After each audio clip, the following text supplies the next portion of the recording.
Greetings, Guardians. For this week's NuzzDock, I'm your host Pike. In today's video, we will be putting my Guardian skills to the test along with reviewing stats, perks, popular suggestions, and my own opinion of the brand new stasis trace, appetence. Appetence, a longing or desire. Are you reading the dictionary to me? No, dictionaries haven't existed since the internet was made in the golden ages. He's reading an old Google web page. I have an appetence to hang out with someone that reads. I read gun manuals every time I get a new exotic. Do you really? You just revived me after damage testing. What do you really think? We will be bringing this information to you in the form of a challenge run. But what's a challenge without some rules? Now over to my co-host Harley to break down the rules. NuzzDock standard gun rules. Specialist, use only the challenge gun. Painless, no offensive abilities. Killmonger, everything within reason must die. No witnesses. Mods, sweaty confetti. Satiety, always have special ammo. Never run dry. Now let's dive into the NuzzDock gun grading scale. Bracket 1. Stat distribution and numbers. We will start with the one thing everyone cares about, damage numbers. Even though we will be doing the challenge on normal, I still want to keep the damage numbers scaling the same as my other videos. So these numbers are from the legendary campaign. Flat damage category, body damage is 533, crit damage is 715, total magazine damage for body is 51,701 and 69,355 for all crit. Shots to kill a red barca ball on legendary is 18 body shots. That comes to 9,594. 17 is not enough to kill. 13 crit shots. That comes to 9,295. Impact 6. Range 70. Fall off 22 meters from the hip. 35 meters adds. Stability at 75 and 93 recoil. Handling 50. Reloading stat of 46. Aim assistance 100. Inventory size 43. Zoom 15. Airborne effectiveness 9. Rounds per minute 1000. Origin perk. Dragon's Vengeance. When an ally dies or you reach critical health, this weapon's magazine refills and gains bonus range, charge rate, and handling. For the stat bracket, this gun gets a 8 out of 10. Most of the major stat are over 50, with reload being just a little under. But even that can be marked down as not that important from just the origin trait alone. The arrival. I use this first mission to get a feel for the gun, damage range, actual range, all that stuff. How it feels with landing shots, becoming enraged at trying to land all crits and missing one in the shoulder. Lure, appetence, there is the sea, who can drain it dry. And every time I look up at that portal, this gnawing doubt in my mind grows bigger. Doubt is the shadow cast by wisdom. It is only by questioning that we uncover profound truths. What troubles you? I've spent centuries studying the light, mastering it. I thought I knew something, enough, but watching the witness carve through the side of the traveler made me feel ignorant. I realized how little I actually know. The secrecy of the great machine has troubled many Elixni. Ido has these same fears. But not you. I am reminded of the sea hunting ritual many Guardians enjoy. Fishing. The Guardians throw their hunting lure into the sea in faith that many creatures lie there, though they cannot see beneath its surface. And standing silently on shore, they might feel helpless, for they cannot affect the sea. It is too vast and too powerful. I knew I disliked fishing for a reason. In the face of such power, we must act with patience and humility. A fish hunter should not dwell on the invisible depths of the sea. This is only a distraction. Instead, they must focus on the fish hunting itself, the feel of the line and the ebb of the tides. And that works. I am happy to stand on the shore, appreciating the beauty and power of the sea without understanding it, without controlling it. I have faith that, in time, the sea will reward my reverence with its abundance. The sea provides. It does, Ikorakel, it does. Transcription ends. Bracket 2. Perks and information provided by Light.gg. In this bracket, we will cover the most popular perks versus the doc pick.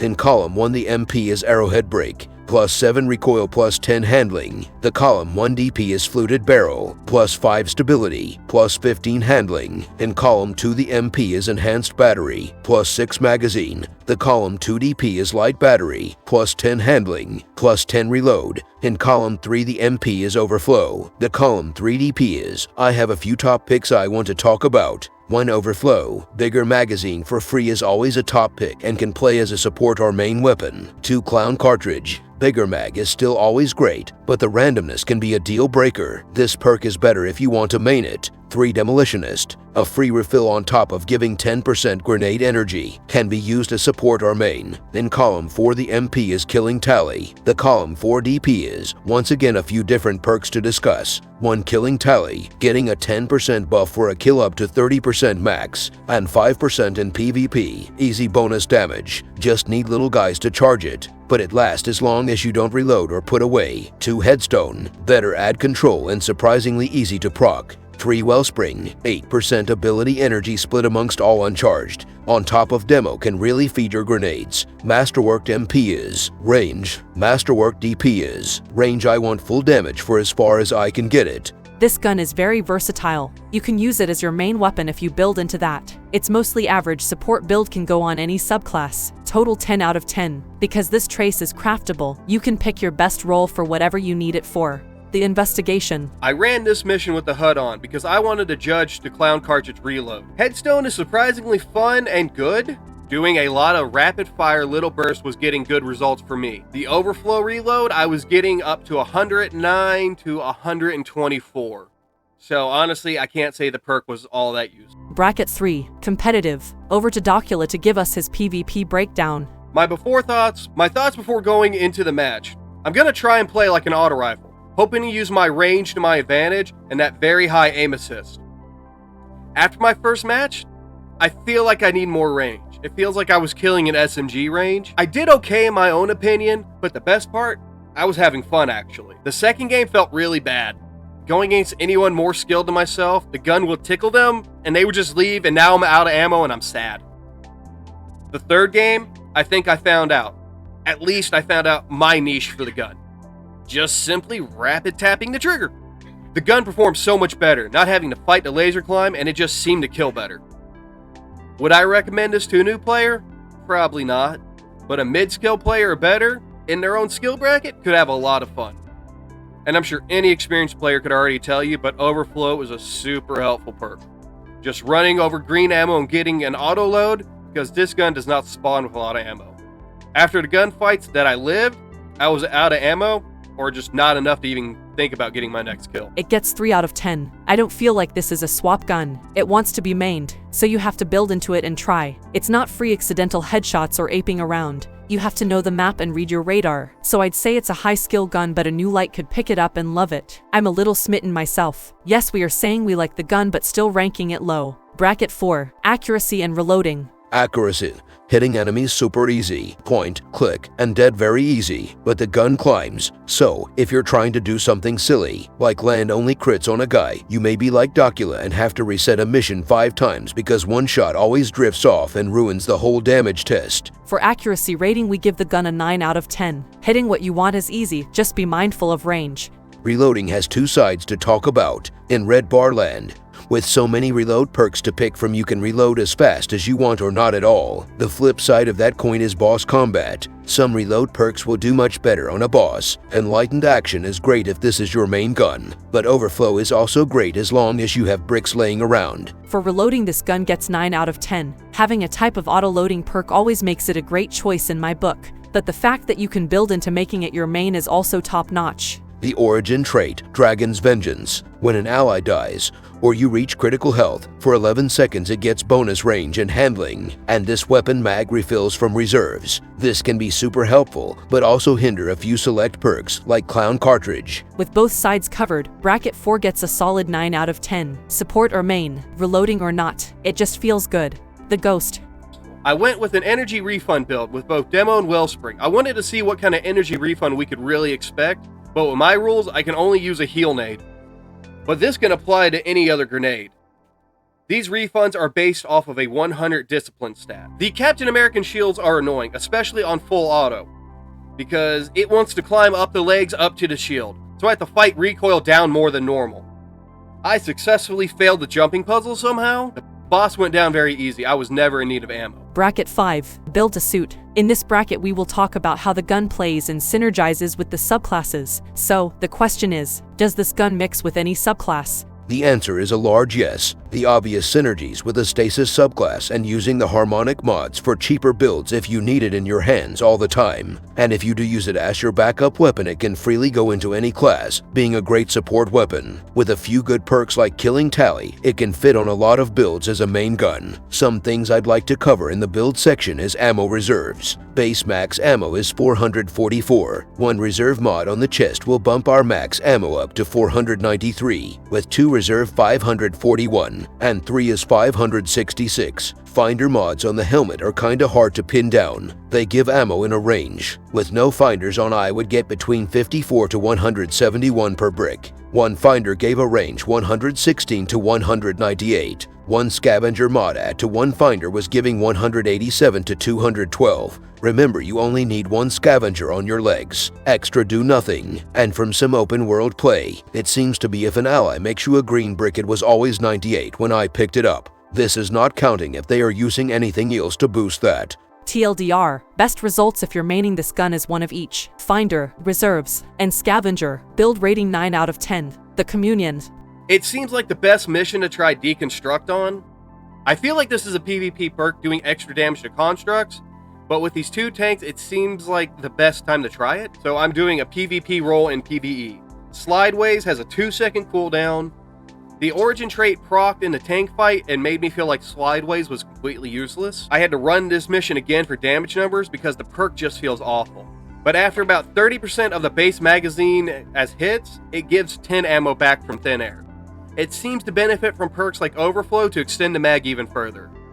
But I just have a hard time recommending this perk, because very few bosses are going to let you put that much damage on them without turning you into an afterthought. Bracket 6. Playstyle mechanics. How does the gun feel? Do you have to play differently in higher or lower content? Or just play differently than other guns? It doesn't really play different in higher or lower. It's just how much ammo to get a kill and how long can I stand there and laser you till one of us dies. 5 out of 10. It feels the same higher or lower. It's all dependent on how hard you're being hit. The Mirror. This is the mission that I take the Never Empty challenge seriously. I was getting very low on ammo, but I was able to keep killing tally times 3 up with a finisher to proc special finisher ammo and get ammo back. I do not enjoy all the buffs on the side of the screen that push out important info, like if I still have killing tally up. Going against every base gameplay instinct I have, I had to preemptively finisher ads to leave ammo on the ground so I could keep killing tally up. But I have no control on how they poop out ammo, and more than once ammo bounced into me, but in the end, it was more than doable. Bracket 7. Aesthetic. If I saw this gun and had to judge it from just looks alone, I would say it's a laser gun or sniper, but whatever it shoots will be energy. It does not look like it shoot lead bullets. It has a future look to it, looking boxy with straight lines, but something I like that serves no purpose other than to eat up some computer processing power is the little lens flip it does when you aim down sights. 3 out of 10. It just looks kinda plain. Even with some of the community's favorite shaders, the gun just never jumps out at me. I just go, that looks okay, but let me look at it in this color. The Cunning. I know blind is not on this challenge list, but I want to know how the gun feels. So this may go fine or a total failure, but we will find out. Having to count my charge with light, and probably the most important is spacing out my kills. Only killing 2 ads at a time so I can keep the most amount of charge with light, and so I can keep a steady amount of green ammo. Using my knowledge of the game, I do my best to get overflow before any large enemy, so I can just ammo dump into them. But I'm a Titan with brain damage, so any little distraction like taking notes will erase my memory.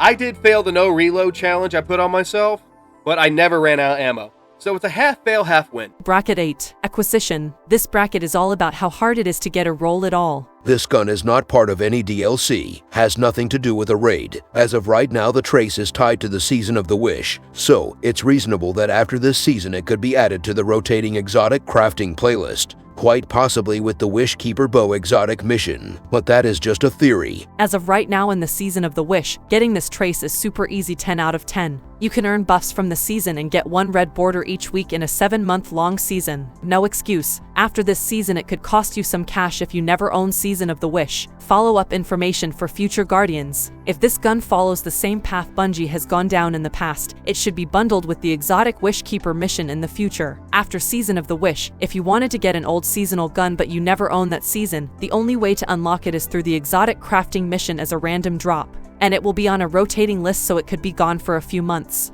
The last chance. After getting killing tally times 3, I immediately screw it up after picking up the relic sword and switching to my secondary gun, trying to drop the sword. As I approach one of the more challenging parts, they throw a lot of ads at you on top of respawning knights.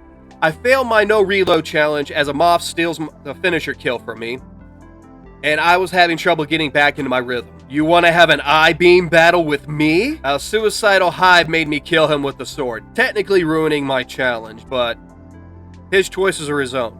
I'm not restarting this. I burn the light knight down. The witch almost gets me while I'm killing ads, but at the end I stand victorious. Bracket 9. How hard is it to lock down that god roll? It's a craftable weapon, so your god roll is within reach. Some people will only love doing one roll, but the gun has a couple god rolls, so build to what you want. God roll gets 9 out of 10. For having a few good options, some people might be building too, so there's no definitive god roll. Bracket 10. Versatility, boss killer or ad clearer. The scoring is a bit strange. 1 is only good at one job, 10 is good at both. Ad clear, for what most players will say is the god roll of overflow and killing tally. It's great at ad clearing and good at mini boss killing, but if you're careless and full send that trigger you'll waste more ammo, then you should on trash, so burst fire. 7 out of 10 just for ammo waste.